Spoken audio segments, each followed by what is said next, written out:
Good evening, everyone. My name is Antonia Brunellich, and on behalf of the British-German Association, I would like to welcome you to this online event. For those of you who are joining us for the first time today, the British-German Association is a charity and membership organisation founded 70 years ago that promotes mutual understanding and good relations between the UK and Germany. Part of what we do is to provide a vibrant forum for debates, talks, discussions, and learning about Germany. So we regularly put on events such as this one, along with other initiatives such as our monthly newsletter. This evening, we have the great pleasure of welcoming publisher, historian, and author Iain MacGregor to talk about the Berlin Wall, the construction of which started 60 years ago on 13th of August, 1961. Iain's book, Checkpoint Charlie, The Cold War, the Berlin Wall, and the Most Dangerous Place on Earth, charts the harrowing history of the Berlin Wall through moving, never-before-heard witness statements from both East and West Berliners. I'll provide a link to the book in the chat shortly, in case you'd like to check it out. Before handing over to Iain, a quick note on the technology.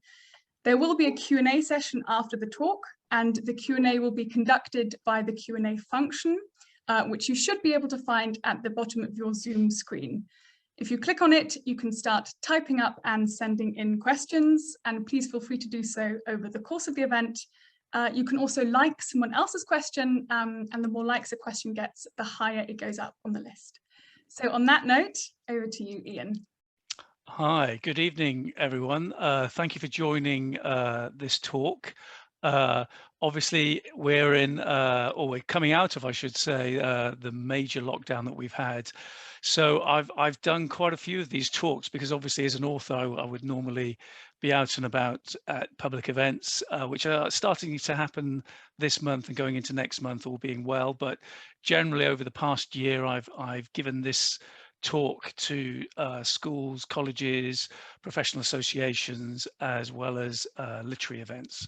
But I hope there's something here you'll find interesting. Obviously, a lot of what I'm going to be talking about, quite a few of you, I'm sure, will know the general history, if not some of the specific detailed history. We are talking about events from the end of the Second World War, 1945, May 1945, all the way through to the coming down, well, the opening of the checkpoints and the wall coming down in the end of 1989.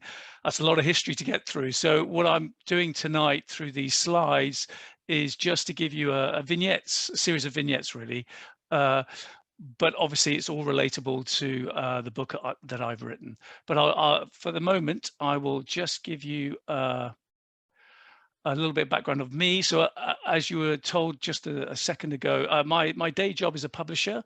So I have been for nearly 30 years now. My degree's in history, modern history. And so my speciality as an editor and a commissioning editor and a publisher has always been really history. I've just put just a fraction of the kind of the books I've published and the authors I've worked with.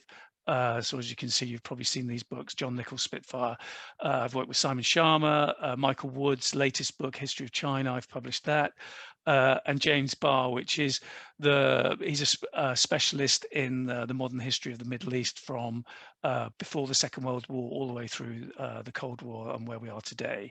But mainly my specialty as an editor, publisher and a writer is modern history. I really do prefer modern European history, hence the book I've written and what I'm going to be talking to you about tonight. So to begin with, what I thought we'd do is just give you a very small taste of what the world had woken up to once the wall had started, or the first barriers had started to be built by the East German authorities. And this is Peter Woods, who was a BBC journalist, and he was one of dozens of international Western journalists that were sent over to West Berlin to cover this emerging story, because obviously the shock to the world of the communists building what was really an anti-people barrier to stop their own citizens escaping was huge news. And this is before, and I'll mention this several times over the talk, this is before 24-hour rolling news, the internet, mobile phones, etc. So the only way an audience in London or anywhere else around the UK would have realized and found out what's going on in Berlin in 61 really was if they were lucky enough to have a TV set that could watch the BBC News, or they might see this clip at their local cinema. But this gives you a tiny taste of how the Western media saw what the East Germans were doing.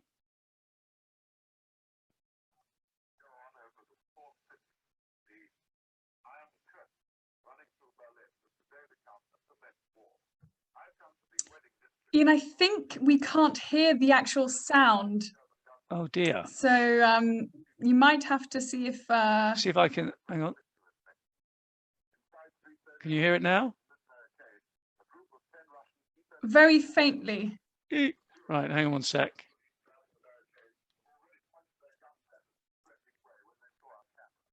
How about that? Well, if it's not coming through very well, look at the images. So he's just describing what he's seeing.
So I'm sorry if the sound was a little bit off there, folks.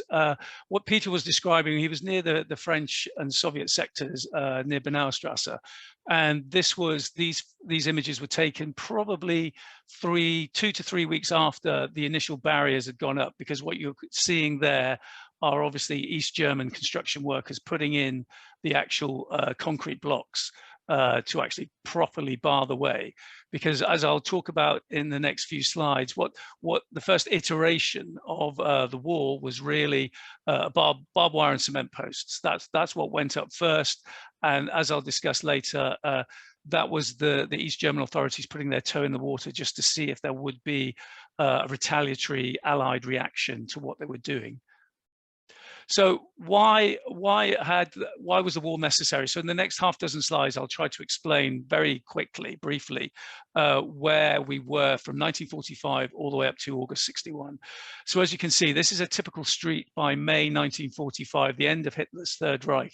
And as you can see, this is central Berlin, sorry. And what we had done as the Allies, so basically through Allied bombing, the RAF and the American Air Force had bombed Berlin for at least a year, 2 years, a year and a half.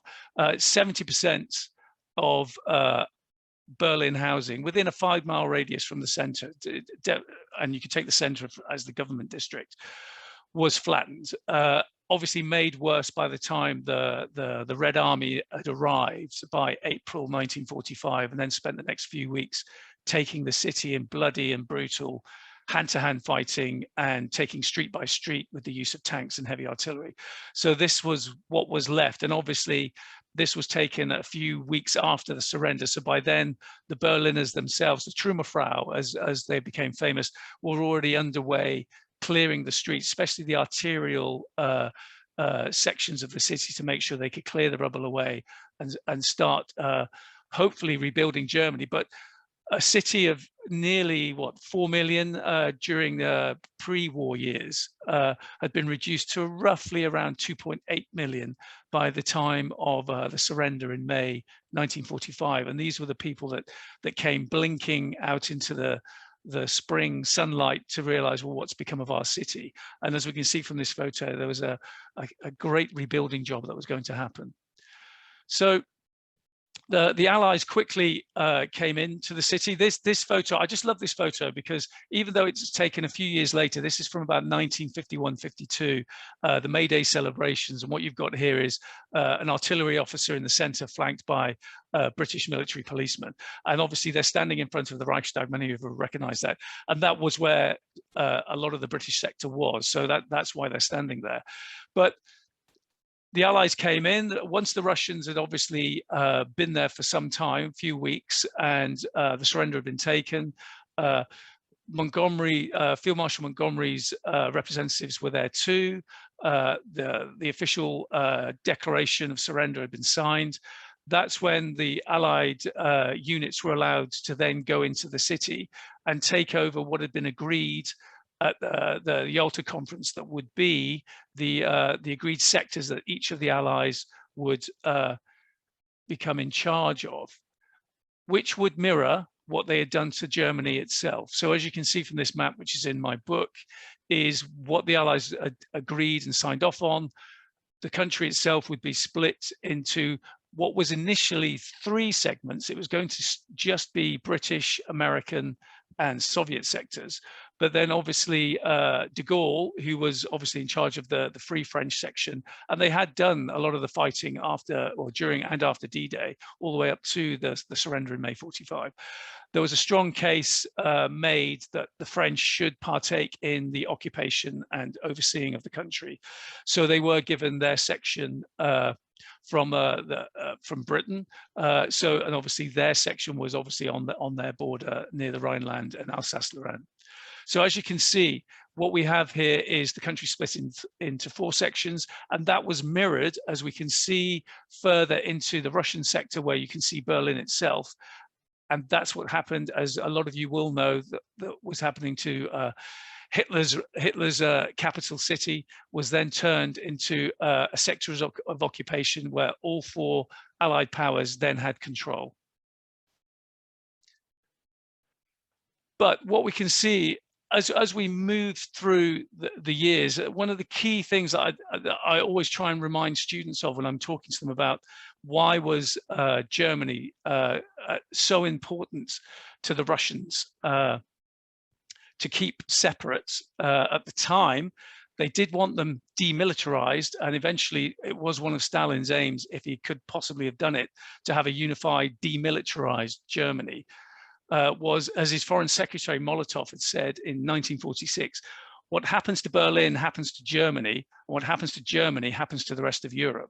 So the Russians still had this inbuilt dread, inbuilt fear that a reunited Germany had to be kept neutral, had to be kept demilitarized, otherwise history might repeat itself, and the Russians might again have to fight another colossally expensive and bloody war in the future.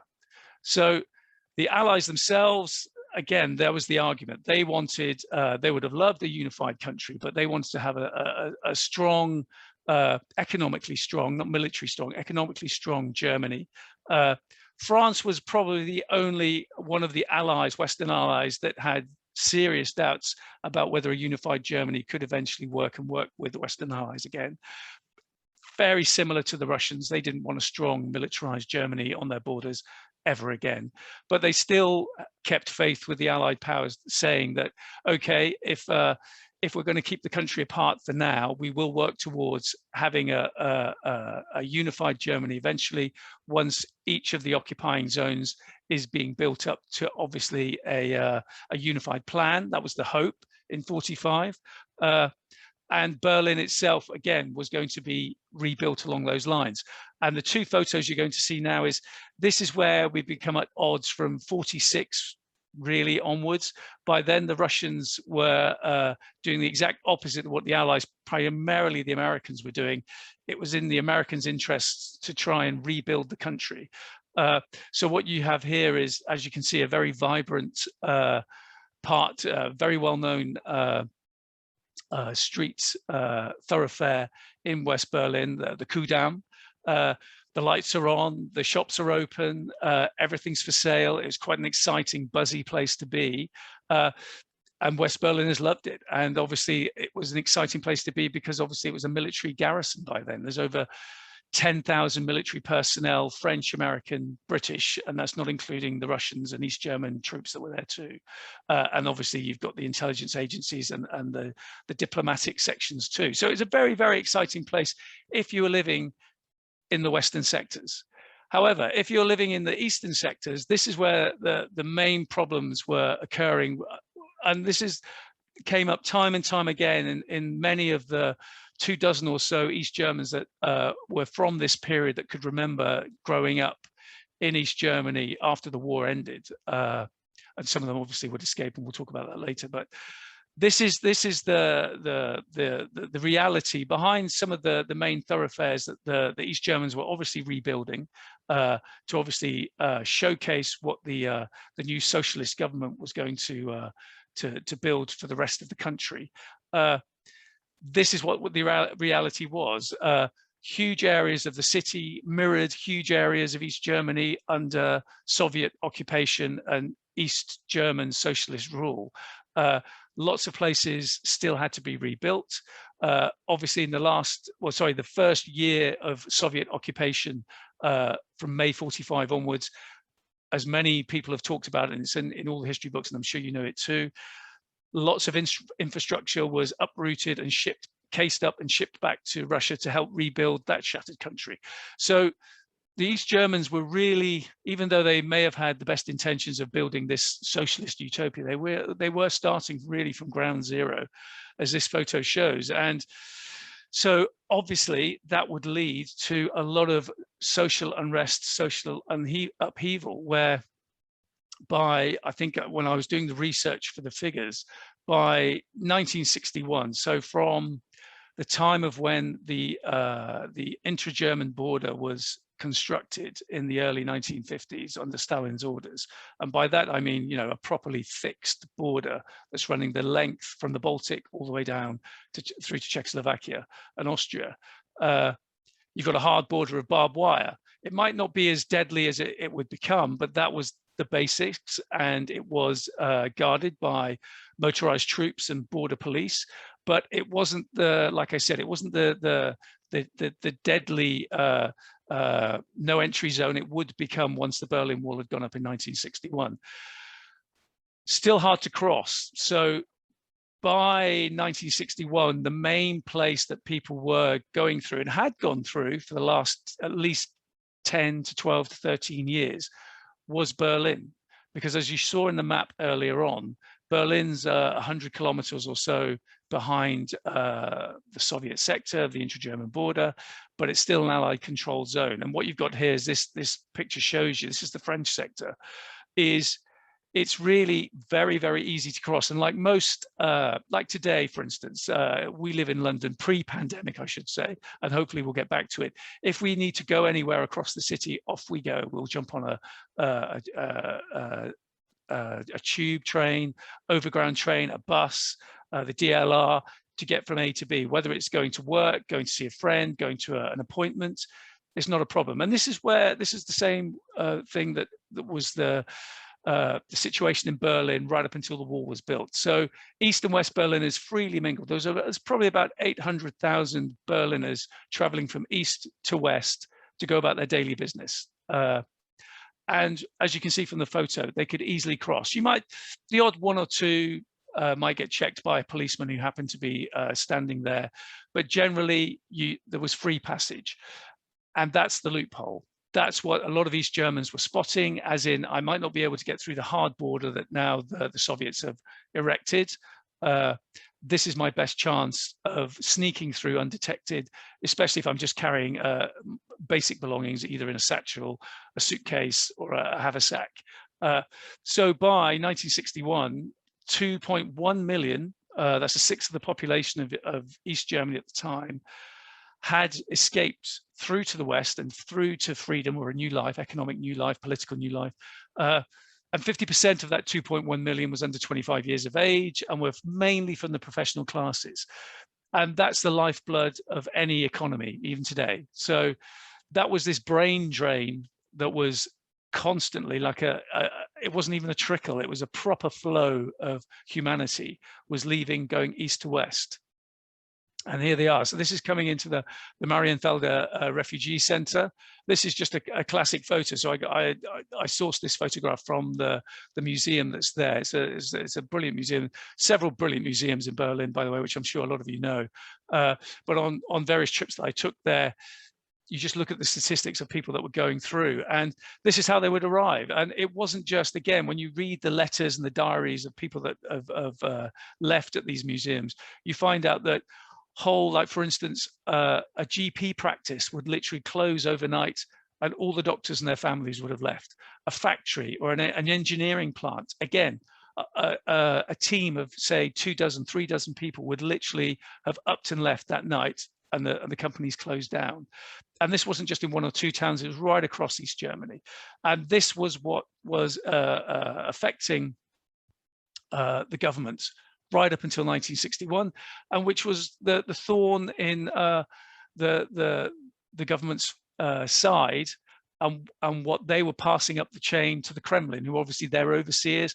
Over 300,000 Red Army troops were stationed in East Berlin, over 3,000 tanks, 1,000 planes. So the country was a militarized camp for the Soviet Union. And here we are again. So this is how you'd be processed. You'd arrive, claim political asylum or economic asylum. You want to go to the West, and you'd have to go to one of the main refugee centers that each of the Allied sectors had, and this is the Marienfelde Center. So by the time of 61, again, I'm skipping forward, but by the time of 61, you've got a new American president, JFK, and he felt that obviously he had to, he inherited this problem that had already gone before him. So his predecessor, Eisenhower, had spent his 2 terms trying to figure out what to do with the problem of Berlin, excuse me. And primarily Eisenhower before him, and now Kennedy was facing the same man. So Stalin had died, obviously, in the 50s, in 1953. There'd been a bit of a power play over about a year and a half of who would succeed him. And Nikita Khrushchev, one of his primary lieutenants who'd been with him since the 1920s and had been one of his key aides in the Second World War, was the surprising guy who was top of the pile, and was now leader, first secretary of the Communist Party, leader of the Soviet Union. And so directly from about the end of 55 all the way through to 61, Khrushchev had been in constant communications with the East German authorities about what to do with the Berlin problem, what to do with the brain drain of what was going on from the country. And his great fear of, A, he couldn't unify and demilitarize Germany. That wasn't an option. The Allies weren't going to allow it. And B, if there's a brain drain going on, eventually it's going to happen, and quicker than he thinks. East Germany as a country, as an economy, is going to collapse. And with that could be potentially, could be a unified country on his doorstep, but it won't be the one he wants. It won't be the government friendly to him and the Kremlin that he wants. So he had to prop it up through thick or thin. And that's what he'd been pressing Eisenhower to sort out. Couldn't get an answer. And now JFK, who had come here to visit him at the Vienna summit, which happened in June 61, both men came to this conference with different ideas about what they wanted and how they were going to achieve it. But it's how they separated that became the problem that laid the groundwork for the Berlin Wall. So Khrushchev, very old campaigner, very crafty political operator, as was Kennedy to a degree, but he was dealing with a whole different level of politician, a man very used to getting his way and very used to a lot of blood on his hands. And so this conference, this 2-day conference, was really Khrushchev berating, bludgeoning his opinions on a very startled young president who'd come to this conference thinking, my charisma and my charm and my intellect, which won me the presidency, is going to definitely take me to where I need to be when I talk to this grizzled old revolutionary. Complete opposite was true. He came away from this conference badly shaken, believing Khrushchev's words that this guy's prepared to go to war over the question of Berlin, and then going home thinking, taking this opinion back to Washington to talk to his key advisors. What are we going to do? This guy means business. We better, to coin the phrase, up our game. So in the East, very quickly, the 3 main protagonists that brought the Berlin Wall about were, from left to right, the man with the goatee and the spectacles is obviously Walter Ulbricht. In the center, we've got his right-hand man, who was his Minister of the Interior, Erich Honecker, who would supplant him as leader of East Germany by the early 1970s. he was the one given charge by Ulbricht to build the Berlin Wall. It was called Operation Rose. And then on the far right, which I'm sure many of you recognize his face, is Erich Mielke, who would be in charge of state security and obviously would be the overseer, the grandfather, you could say, right up until the wall fell and he was then tried and imprisoned. He was head of the Stasi. But these three men were the key operators of Operation Rose. All of them obviously diehard revolutionaries, had through guile and dedication, you have to admit they were dedicated to the cause, whether it was surviving under Stalin's regime in Moscow during the Second World War, as Ulbricht had to do, or whether it was being working in the underground, distributing illicit material with printing presses under the nose of the Gestapo in Berlin, as Honecker had to do, or whether it was a hitman for the KGB, which is pretty much what Mielke was in the Spanish Civil War and through the Second World War as well. And then he popped up after the Soviets had occupied Berlin at the end of the war as one of their main men, and ingratiated himself to Ulbricht and Honecker and became part of the ruling elite. So these are the three guys that would take on the story. So Operation Rose, so 13th of August, again, as many as you would know, it was a weekend. It was a typical lovely hot summer's weekend in Berlin, when many Berliners, east and west, were relaxing, staying in bed, or they'd gone out into the hinterland of the city to be at their summer getaways, or they'd gone swimming in the lakes or walking in the woods. And that was the best time to actually put this kind of huge operation in motion. So what you've got here on the very first day is these are militia. So these are for those guys who are aware of the British comedy Dad's Army, these are the Dad's Army of East Germany, but they're a lot more deadlier. As you can see, they're armed with Russian submachine guns. They were the backbone of the operation in terms of they were just the manpower that they needed to cover the length and breadth of what the authorities wanted to do. Because remember, they're not just covering the many miles that cut through the center of the city to set up the barricades. They were covering the whole hinterland that surrounded the outside of the western sectors. So they were going to hermetically seal off the western sectors from any East German interference of any of their countrymen trying to get into these sectors to escape. That takes a lot of manpower. So they used 20 to 25,000 factory fighting workers to be the kind of on the ground policemen. And they were supporters, as you can see right in the back of the photo, and this is by the Brandenburg Gate. Behind them are water cannon, that truck directly behind them. They were used to keep back the young teenage West Berliners who were the ones brave enough to go head to head with them and shout obscenities and slogans at them and just protest about what they were doing. But as you can see behind them in the armored cars were regular soldiers of the MVA, the regular East German army. And what had been set in train was 2 motorized divisions. So the elite motorized divisions that the East German army had, one was going to be in the center of the city to cover the construction of the barriers in the center of the city. And that was about 4,000 men and 200 tanks and armored cars. And then about the same level of weaponry and men on the ground was on the hinterland, on the outer circuit of the western sectors. So again, another motorized division was there, and they were the heavy muscle. And obviously, even though that's one perimeter, they were still ready to move in. And obviously the Allies were very aware of this, were a great deal of Soviet armor and motorized infantry that could have instantly moved in if required. And that's a big thing, if required. So we've got this 150 plus kilometers of barriers that they were building. So this photo was taken a few days after the initial barriers had gone up. So what you've got here is there's a huge operation. I mean, it takes your breath away really when you're thinking about it. I mean, just try doing this to London or Paris or New York and you'd have the same reaction. It's such a gargantuan operation that they put into play purely from a logistics viewpoint. You have to admire what they did. I mean, they cut off 192 streets 97 that were going out of the western sectors into East German hinterland, and 95 crisscrossing the main sections of the city.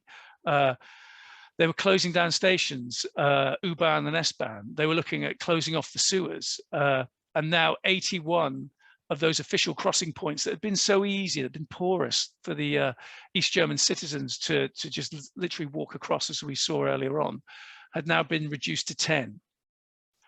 And again, this is a map I've got in the book. This shows you where these main sections were now. So the thick black line is how they cut off the whole of the city, the western half of the city, sorry, from the rest of East Germany, and made it virtually impossible now for East Germans to find any kind of way out to freedom. I mean, obviously, a great many of them did, still tried, but as you can see, the sectors still had their functioning airports. The Autobahn, the main Autobahn that was going over to Helmstedt, Marienborn and Helmstedt, sorry, the two different names, that separated East Germany from West Germany, that Autobahn was still operational, as was the main rail links that had been agreed. And that's one of the things I keep telling students. I mean, these, like with the Berlin airlift that had happened in 48, 49, Stalin had never actually signed a piece of paper that granted these rights to the Allies of access to Berlin. It had all been agreed verbally at the various meetings of the heads of state, but it had never actually been written in stone, or carved in stone, I should say, sorry, bad analogy. But what the Allies could see, and I think one of the key points is the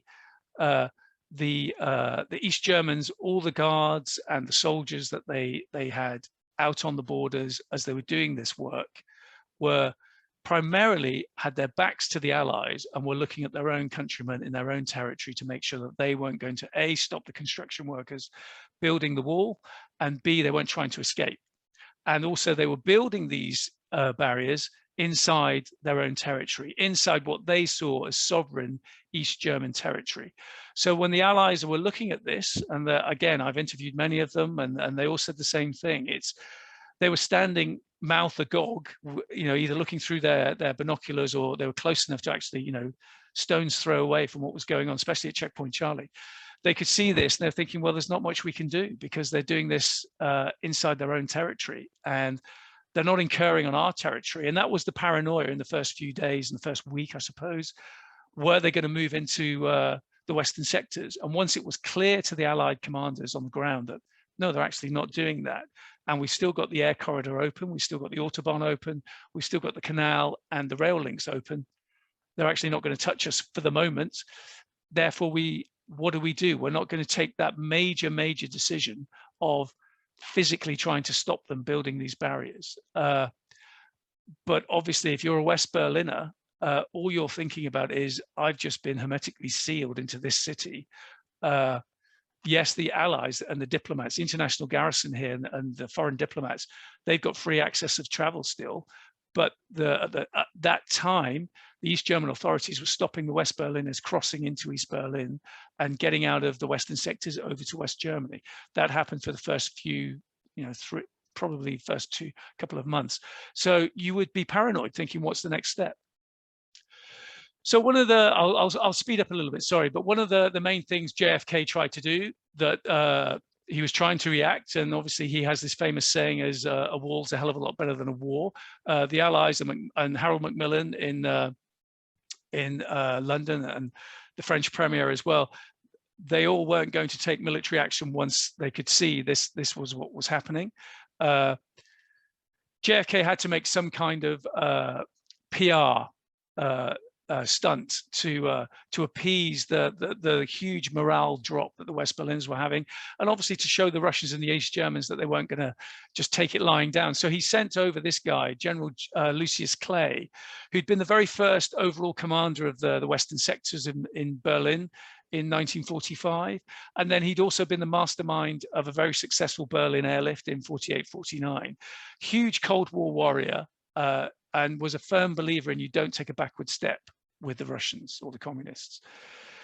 And he was sent over in 61 to be JFK's unofficial ears on the ground. He didn't have an official line of reporting within the overall military structure in not just Berlin, but in Western Europe. The commanders on the ground still held sway, but because he had a direct access to JFK, that did give him a lot of latitude to make some decisions. So what we have here, and what happened, obviously the anniversary, the 60th anniversary is coming up next month on the 26th of October, is now a few months have gone by. They'd been allowed to not just put the barriers up, but now they'd built the wall. They were building the first iteration of a physical wall. And they'd already instigated a shoot to kill policy as well. So the first East German to die was on the 4th of August. That was Gunther Littgen. So he was shot and killed trying to swim one of the canals to get to the other side of Western Berlin.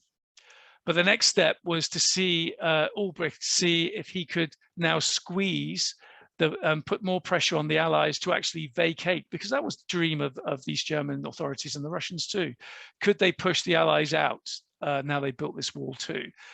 And what happened here was the right of access for Allied military and diplomats to go freely into the Soviet zone, just as the Soviets had access into the Allied zones, was questioned, and it never should have been. And so what we have here is an American diplomat, junior diplomat, was stopped at the border going into East Berlin at Checkpoint Charlie, and was asked for his papers, not by a Russian, which was the agreement. He was asked by an East German. He refused, and there he is in his car with his wife. They were going to the opera that night. And it blew up into a huge diplomatic incident. So because General Lucius Clay, again, because he didn't want to take a backward step, he ordered, as you can see here, armed military police with bayonets drawn to go and get back the diplomat who was stranded on the other side of Checkpoint Charlie at the East German crossing, at the Soviet crossing point. But he just didn't go and bring him back straight away. He ordered the MPs to take the diplomat on a huge tour of East Berlin first, so everyone could see that they weren't going to be intimidated, and then bring him back. That didn't happen just once or twice. It happened several times, until in the end, Clay lost patience and ordered up the tanks at Checkpoint Charlie. What he wasn't expecting was that the Russians would do likewise, but they were very canny, and what they did was, the Russian tanks that came up to the checkpoint had no markings, and the crews inside them had no markings. So to the Allies, as we've got here, the military police, the American military police that were watching this, and obviously the Russians had a hell of a lot more tanks surrounding and inside Berlin than the Allied garrison did. The Allied garrison had maybe 24 tanks, and that was it. So they're wondering, who are in these tanks? If they're Russians, then that's okay, because that's part of the military agreement. They can be there, allowed to be there. But if they're East German tanks, then that's a big problem, because then they've violated the full power agreement, and this is going to really escalate. So what you had was a big tank standoff. So the man with his hands on his hips, that's Lieutenant Werner Pike, and I had the privilege of interviewing him for the book. And he was given the task by his commander on the ground, which had come directly from Washington, who was, because he was a Russian linguist, he was asked to sneak across to the Russian side to find out who were in those tanks. To cut a long story short, he did, came back, said, "There are Russians in there, sir." That went back all the way up the back channels to Washington. And then JFK's brother, Robert Kennedy, who was the Attorney General, through a Russian agent who was in Washington, managed to get the message. This is obviously before the famous the red phone that connected the Kremlin and Washington had been set up. He got the message to the Kremlin, as in, we have to both try and save face here. This is escalating beyond our control. Let's both step back, because it wasn't just tanks at the checkpoints at this time. This had gone global. So armies were on standby, navies were on standby, air forces were on standby. This could have gone global. And that's why I took the liberty, I should say, of, in the subtitle of my book, saying one of the dangerous places on earth, because at that time it was. So as we go through the 60s, the barriers have been replaced by the wall, as I was saying. This is on the western side, obviously, because the children were there now. The school children, anyone who was walking through any Allied sector on their way to doing whatever they were doing, could get this close to the wall. And this was the case all the way through, right up until the wall came down in 89 and 90. But you certainly wouldn't have had that photo from the eastern side because we already had the death strip by then. So the East Germans were already starting to clear housing that backed right onto the Allied sectors to give them not just a clear space to view people trying to escape, but obviously give their guards a field of fire to stop them through deadly force. And this is it. So this is the first iteration of the death strip starting to take effect. What you can see here is they're starting to clear, and in some places it would be probably 500 yards. In some places it was only 100 yards. It just depends on which part of the line you were in. Obviously it was wider as you're in the hinterland because they can do it that way, but it would become deadly. And I'll show you a diagram in just a second, one of the other slides. I'm just checking my watch to make sure we've still got lots of time. And I found out looking at the archives, this is when a lot of East Germans tried their luck because, again, as you'll see from the map I'm going to show you, or the diagram, this was when it was at its least deadly. It was a lot easier to try and escape then in the early, well, from about 61 through to about 68, 69.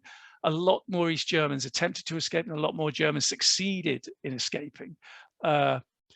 But equally, that's when there's more casualties and more fatalities. So a lot of the fatalities, roughly, I mean, we'll never know how many people actually die from trying to escape because there's a lot of people shot or wounded or injured themselves trying to get through the barriers that were then taken away by the authorities and ended up in hospital and then in prison.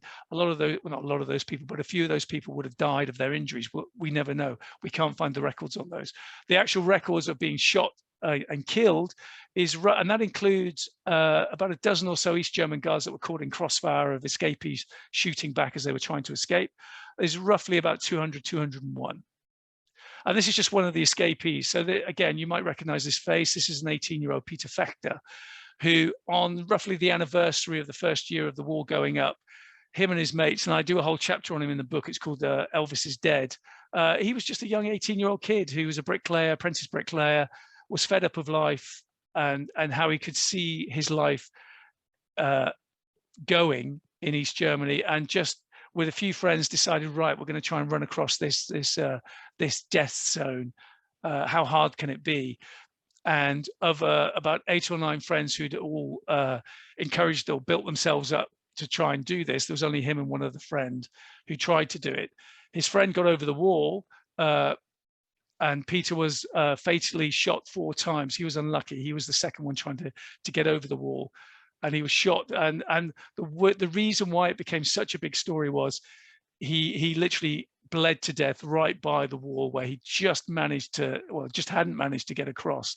And because the East German authorities didn't, no one on the ground there had the authority or was given the authority to go and administer first aid and bring him back, they let him bleed to death. And the Americans watching and the West Berliners watching, and a lot of people that were in flats in West Berlin could see right down onto where he was lying, and he was crying out for the first hour. He lay there for about 3 hours. And so by the time they're carrying him away, I mean, he's unconscious and he died about an hour later. But this was a huge, huge story. And again, this gets back to, on the right-hand side, you can see the memorial that's there on the corner of Zimmerstrasse and Friedrichstrasse. It's literally around the corner from Checkpoint Charlie, and where the reenactors were plying their trade up until very early this year, or probably later last year. And I was very much all for the reenactors being banned from doing what they were doing, because I just thought, from an historical point of view, from actually educating people, these guys had no idea what they were talking about. They were just there to earn some money for people to take a photo with them. I remember asking one of them one time, have you ever been around to the Peace Effective Memorial, literally around the corner? I mean, it's a 2-minute walk away. And he had no idea who I was talking about. And to me, that kind of summed up how irrelevant these guys were to actually trying to teach some history of what should be a very important place to Germans and international students of history that want to come here. As I was saying, so by 1989, this is a diagram from my book. This is what we're talking about now. So this is taking the dystopian story of East Germany to its zenith. So this is why the numbers radically dropped of how many people tried to escape through it and how many people succeeded. And that's why you get the story of, say, Tunnel 29 and Tunnel 57, I think it is.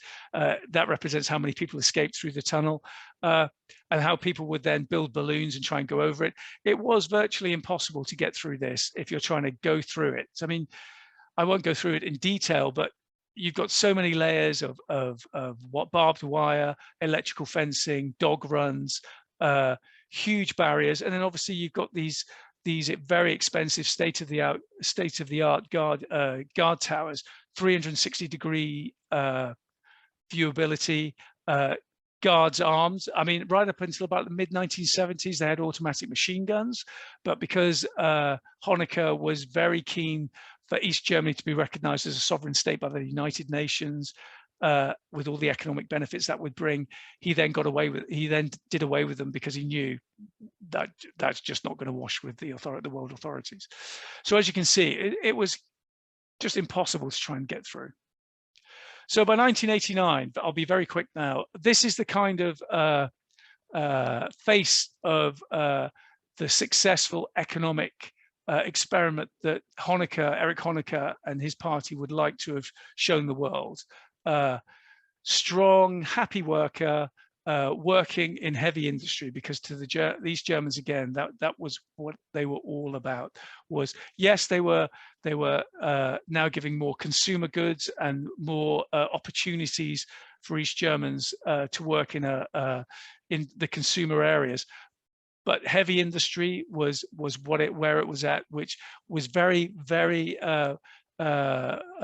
mirroring what the Russian experiment had been since before the Second World War.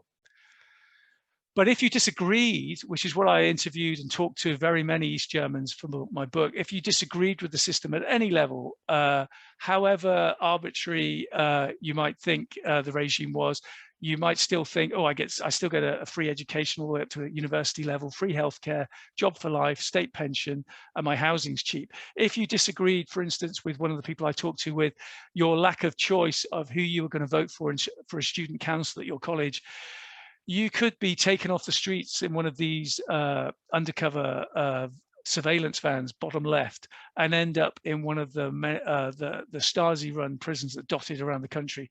This is Hohenschönhausen in northeastern Berlin, which is now one of the best, I think, museums that shows you really what the GDR was all about in terms of the suppression of its own citizens. It's just an horrific interactive museum, which the inmates came back themselves after 1990 to give their memories and anecdotes and everything else to show you what life was like in a prison such as this.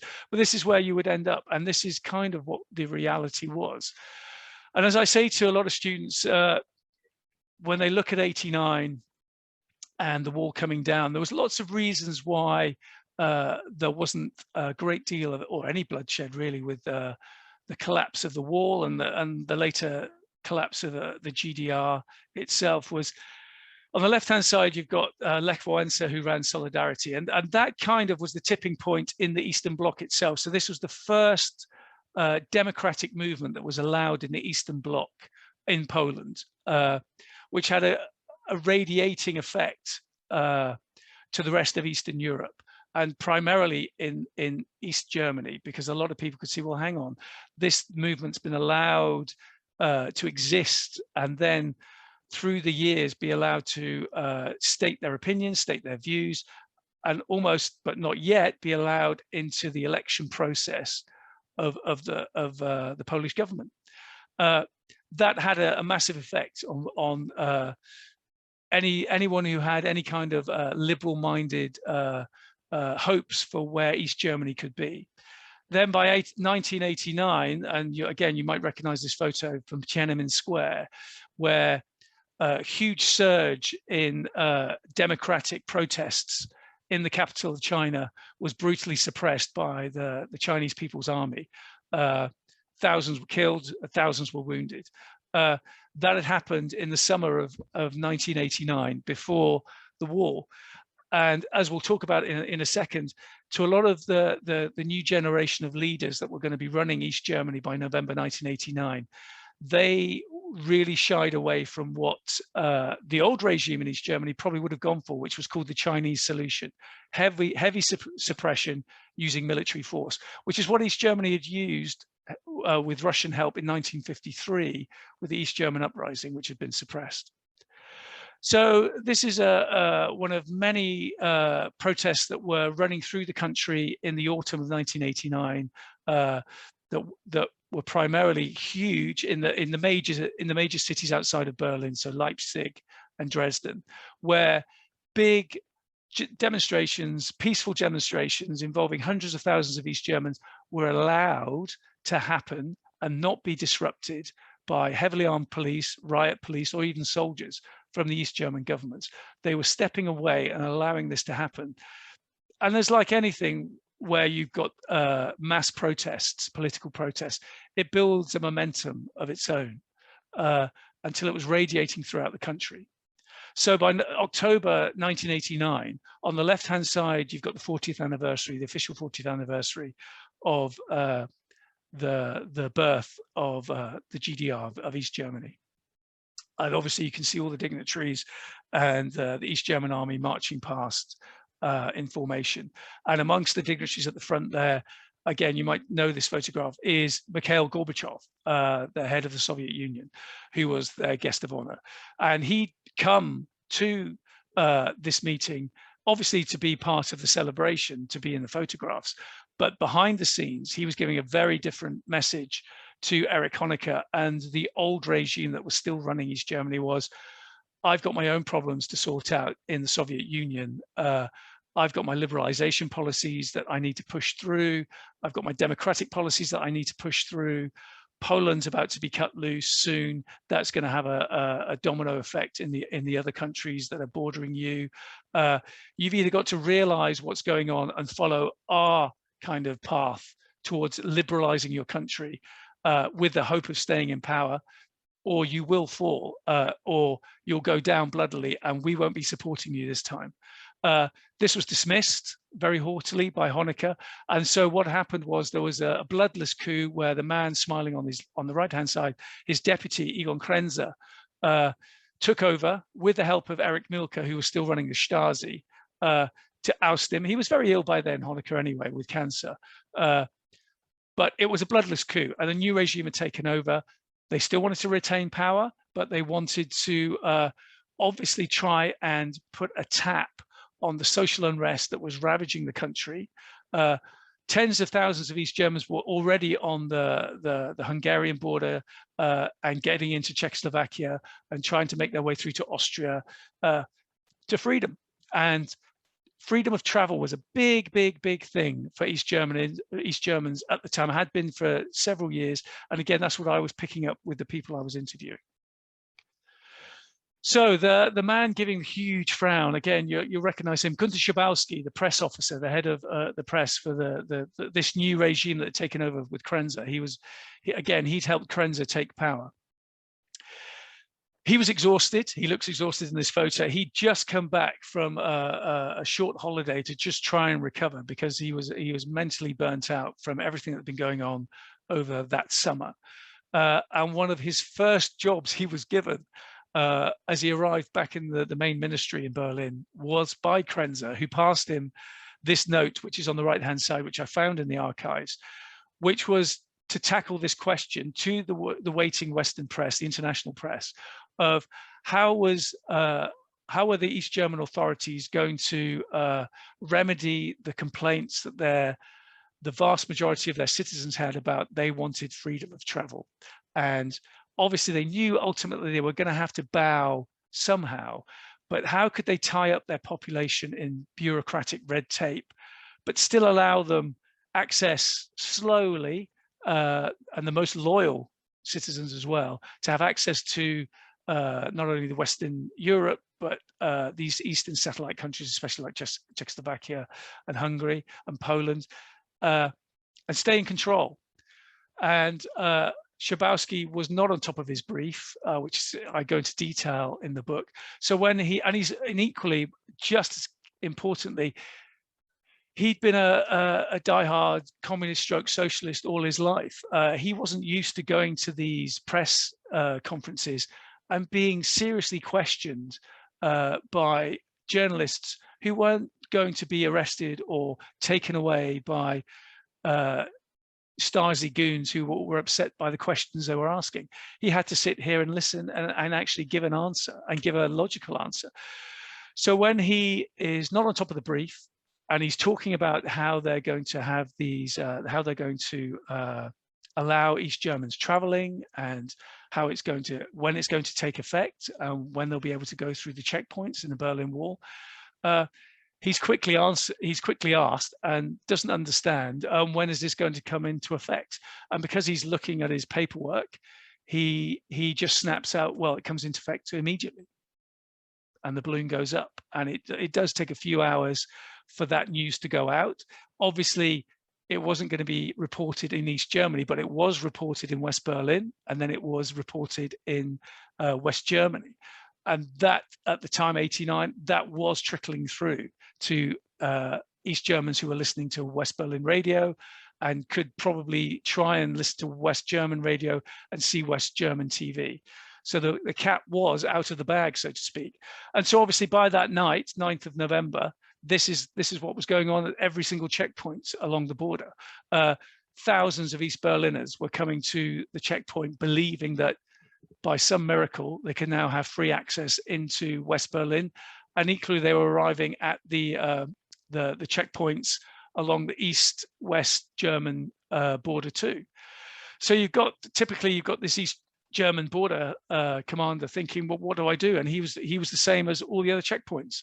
Do I take action myself of my own initiative and get my troops to start firing at these people and use physical force to stop them? Or do I open the checkpoints? And to a man, none of them were going to take that kind of drastic Chinese solution and have blood on their hands. So that's how the border was peacefully opened, and the East Germans flooded through. And like I say, a lot of these Germans that I talked to, they basically, a lot of them just wanted to come through to the Western sectors and experience what kind of lives these people were having. And that's why the old cliched joke of bananas sold out within 12 hours of the East Germans arriving. A lot of them were going back to work. A lot of them I talked to were, I had to get back to work within 24 hours, 48 hours. I just wanted to come through and have a look. But obviously the momentum, the cat's out of the bag, the momentum was there. And so within weeks and months, you would have the domino effect of the collapse of the socialist government that was in charge of the GDR, the free elections that were able to be held, new governments in power, and then the eventual, very quickly, the reunification of Germany. But in a nutshell, and sorry I've sped through that, that's the story that I'm trying to tell in the book, and I hope it's been of some use to you. Thank you very, very much, Iain.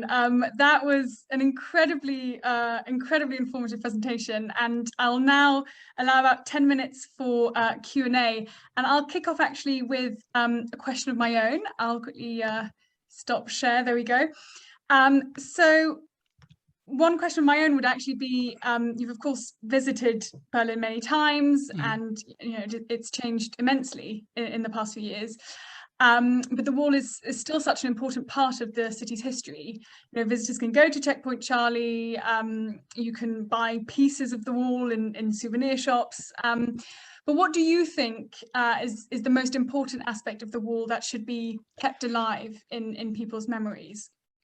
Well, I think it's pretty good now. I mean, like I said, obviously we're in lockdown, so we can't do it. But I think capturing the memories of those who lived through the period is the most important thing. I know there's a lot of my friends, there's a lot of historians I know that really kind of grate their teeth thinking, why did they have to knock down literally practically most of the wall? There's not much of it left, and from a historical point of view, it's really important to see this. But I can understand why it's gone. I could understand why, if for whatever reason North Korea fell and Korea's unified, the vast majority of Koreans would want to get rid of the demilitarized zone and never have it there ever again. So I think if you go to, say, the DDR Museum that's in the center of town on Museum Island, that's a fantastic museum and shows you what life was like for the vast majority of East Germans. And then, like I was saying in my presentation, if you go to other areas, so the Hohenschönhausen prison or the Marienfelde Center, it does capture the atmosphere of what Berlin was like, East and West, in that period. There are pieces of the wall that you can see, but nothing can capture how you would hermetically seal a city from the rest of the world. Nothing can recapture that feeling, that sense of paranoia, that sense of isolation. You can only understand it by listening to people who lived through it. And I think if you can capture those voices, that's the main thing. Thank you. I will now kick off with a few questions that have come through in the Q&A box. So two actually have come through about intelligence. So I'll just read this one out. What intelligence did the East Germans and or Russians have on the possible Western reaction to the sudden sealing off of the Russian sector? Western intelligence, after all, must have been aware that something serious was afoot in the days leading up to 13th of August. So that question was taken on again, asking what did the Western allies have any prior intelligence regarding the communist intention to build the wall? Yeah, well, I was going to say from the Western side, certainly. The West was expecting them to do a barrier of some sort for weeks and weeks and weeks.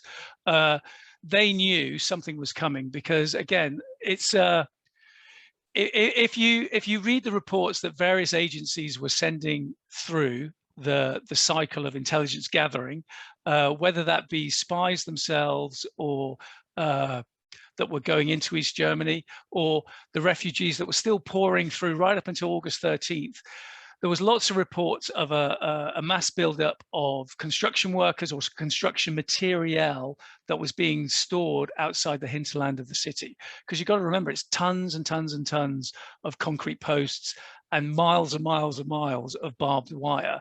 That's not going to go unnoticed. Then that's even before we start talking about the two motorized divisions that had been picked up by Allied military intelligence that were on the move. They knew something was going to happen. And again, it's the paperwork, I'm sure, will come out eventually. I found certain aspects of it, but I couldn't find anything that tied it officially. But yeah, I mean, they knew that the East Germans were going to do something radical, but from the East German side, the eastern side, building the wall, I think they were confident that they could do it because they were building it inside East German territory, but they still, and again, I talked to some East German guards at the time, and I talked to American and British border guards and policemen that were watching them, that interacted with these guards. A great many of these East German guards had no ammunition in their weaponry, their submachine guns. Quite a few East German soldiers were shouting over to the American policemen at Checkpoint Charlie in the first few days, saying, "Why aren't you doing something? We haven't got any ammunition in our guns. If you push through now with your armored cars and your tanks, we're not going to stop you." But that's just soldiers talking to their local soldiers. The bigger picture, it's a different ball game because, like I said, the Allies, Kennedy and Macmillan, were very, very happy with what would happen because it de-escalated from what had happened in Vienna in that June, where Kennedy certainly came away thinking Khrushchev really means business and we could potentially go to war over Berlin. What are we going to do? Do we want to do that or not? Thank you. So I've got one more question here. Comparing the period of the Berlin airlift with the period of the building of the Berlin Wall, to what extent were the attitudes and actions of both sides affected by the fact that the USSR had acquired nuclear weapons in the meantime? Oh, good question. Well, I mean, it upped the ante because obviously you were going to get into an arms race in the early 50s when the hydrogen bombs came around. The Americans were first, followed by the Russians. Lots of spying going on, plans going everywhere. But yeah, I would say, again, that was, I mean, I'm not a student of the Berlin airlift. I mean, I've read books on it, but I would argue that was Stalin trying his luck at seeing if he could potentially get away with, like we were saying before, take Berlin for good, and in that way have it as the capital of East Germany. And so, yeah, I mean, an airlift is a long time. I mean, God, it was over a year and various, over 80 people died shipping that material in with the airlift itself. So, but I don't think it was ever going to come to blows atomically. I don't think that would have been allowed to happen, because you got to remember, while the airlift was going on, but in the back channels there was still communications. Funnily enough, just very, very quickly, once the airlift was successful and Stalin had to back down, the main communications channel that what would eventually be NATO had with the Kremlin, Stalin shut off in spite, and it was never opened again until the night the Berlin Wall came down, which I talk about in the book. And it happened because the British commander of the British sector, Robert Corbett, you could argue, saved the lives of the Russian garrison protecting the Soviet memorial that was inside the British sector, because hundreds of West Berlin youth were trying to get over the fence at these poor Russian recruits that were there. There were 60 of them. And Major General Corbett at the time took the situation by the scruff of the neck, got the West Berlin police to guard the memorial, protect the soldiers, and then moved on to the next crisis he had to solve that night. But that communications channel that Stalin had closed was reopened that night by the head of the Western District of the Red Army, so the biggest thing there is, to thank Robert personally. And he said, the Red Army will not forget what you've done this night. And that's what staggered the Western governments, going, why the hell is that communications channel suddenly opened up that Stalin closed? And why is he thanking you? Because they didn't know the story, they didn't know what he'd done. So that's quite a nice anecdote. So there's one last question here. On balance, yes, right. On balance, do you think the wall eased or increased the tension between the East and the West? Oh, it certainly eased, definitely eased, because strategically, it definitely eased. From a humanity point of view, obviously the tension increased. I would say that the Western Allies had a bat. The Berlin Wall was a perfect PR coup for the Allies, because for the next 28 years, they used that as a bat to beat the communists or the Warsaw Pact over the head with, in terms of who's the system you want to live under. Do you want to live under us, where you've got freedom of movement, free of political thought, consumer society, you can do what you want? Or do you want to live under this regime where they have to build a wall to enclose their own people? So it was PR coup for the West. Right, and then one final question from me, actually. So the Berlin Wall is, of course, such a physical mark of history, and COVID has also been an incredibly physical experience with lockdowns and social distancing, travel restrictions, etc. People couldn't see relatives or family or friends. And even though the Berlin Wall and COVID are, of course, two very different historical events that happen against two very different backdrops, did your perspectives on the Berlin Wall and these personal histories change at all in the light of the pandemic? Well, yeah, I mean, selfishly, I could say, I wish I'd been writing my book when the pandemic and the lockdown were on, because it would give you, as a writer, it just gives you a sense of isolation and lack of movement and restrictions imposed by government. Don't get me wrong, I agreed with all of it. It had to be done. But what I mean is, from just to try and 1% feel like what East Berliners must have felt like, where they're basically trapped in their own country. They can't get out, they can't move. That would have been interesting from a writing perspective. But apart from that, no, I mean, it was awful. I mean, I'm sure we'd all say the same thing. It's a breath of fresh air to get out and be able to travel. Thank you very, very much. We are now, unfortunately, at the end of our time. So thank you so much for joining us this evening. Thank you. Sharing all your insights with us. It's been a real pleasure to host you. And I'd also like to thank everyone in the audience for dialing in tonight. We hope you enjoyed the event. And the BGA has many more exciting events coming up this autumn, from a discussion on the outcome of the upcoming German federal elections, to Oktoberfest, to a dialogue about the future of AI, the list goes on. So make sure you check out our website and keep an eye on your inbox. So once again, I'd like to extend a warm thanks to Iain and to all of you in the audience for participating, and we look forward to seeing you next time. Bye. Bye-bye.